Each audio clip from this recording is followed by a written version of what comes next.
I've been sitting with 2026, not to predict a number of events, but I've been practicing some really deep intuitive listening. And there are a few things that I hear over and over again that they feel unmistakable to me. And I want to say that I do not hold the corner on truth or knowing, and I invite you to listen to these truths that I hear coming in and notice resonance for yourself.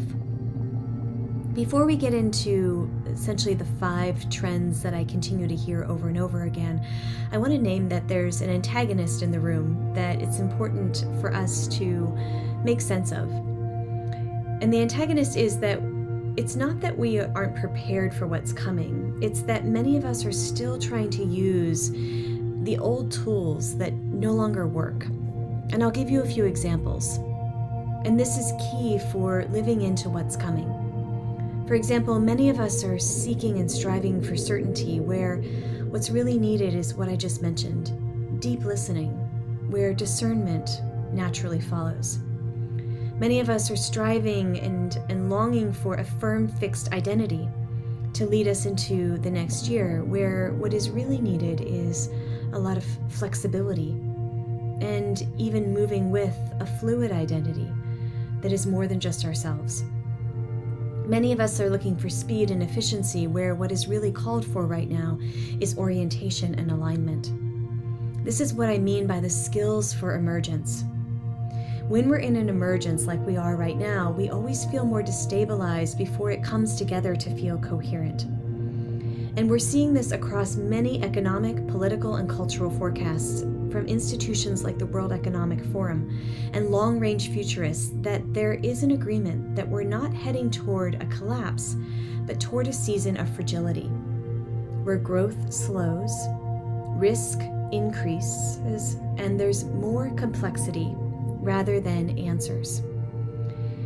This is the kind of environment that I would be so bold to say has so much benefit for us, because it's not going to only test our intelligence, it's going to challenge us to how we orient ourselves consciously when the ground is moving all around us.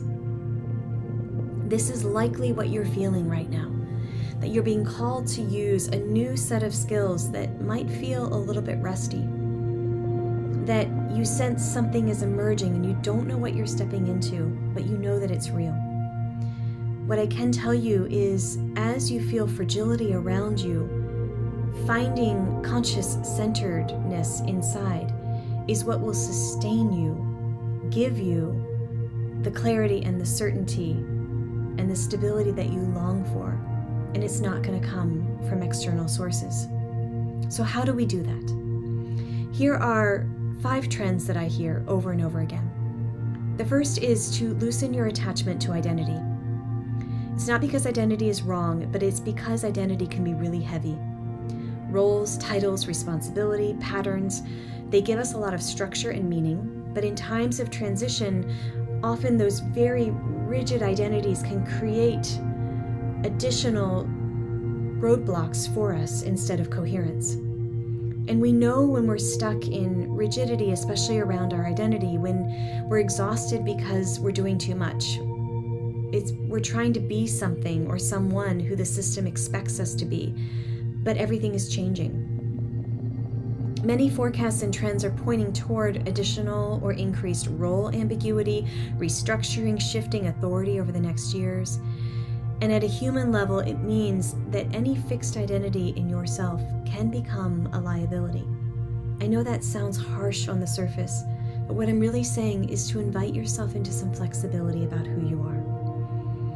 Concretely, that invitation may be not asking yourself the question of who am I supposed to be now, but what am I becoming and what needs to loosen to allow that to emerge. When we grip identity too tightly, we carry the old world with us and we call it stability. But stability in 2026 will come from flexibility that is anchored in values, in authenticity, in being real, not clinging to identity or roles. This is emergence. The second thing I hear clearly is that intuition is no longer optional. Intuition is no longer optional. I am not referring to intuition as a gut check. I am not referring to intuition as some sort of mystical override of the logical mind. Intuition is prescient situational awareness. Many futurists are noting that the same reality, even if they use slightly different language, the pace of technology and structural change is faster than our ability to model outcomes. In other words, our mind wants maps, but what we're entering isn't fully mapped yet. Therefore, seeker leaders, you will increasingly stand with one foot in what's collapsing and one foot in what's emerging, and our mind does not tolerate that position well, but our intuition does. Our mind wants resolution and certainty. Intuition, however, is magic for liminal terrain. It senses timing before structure exists. And this is why so many people feel so busy but so strangely ineffective, because activity has replaced intuition. Preparing for 2026 isn't about gathering more information. It's about building trust in your intuitive capacity and practicing listening into it before you need it urgently. This is emergence. Third, we must build our capacity for uncertainty. None of us like it. None of us like it, because we are hardwired for prediction. When ambiguity is prolonged, we don't just freeze, we rush toward premature certainty. We want to essentially close the loop and lock down answers. We see this all the time, whether we make decisions too quickly or sometimes too slowly. We overcommit and we use certainty in order to stay calm or centered. If you've been questioning your clarity, your timing, your capacity, I want you to hear this clearly. What is being asked of you now is not more certainty, it's more presence. We are exercising a new skill. Security will not come from external sources. It will come from internal anchoring. This is why we must ground. This is why we must be with trusted people, have a real community, why creativity, play, and embodiment are not luxuries. They are important. Not everything that falls apart is bad. Some things have simply completed their cycle. We are being asked to say goodbye with gratitude so that we do not look over our shoulder seeking certainty while something new is trying to arrive. This is emergence. Finally, and this one I feel the deepest, it's all about perception. And perception is all about gaze.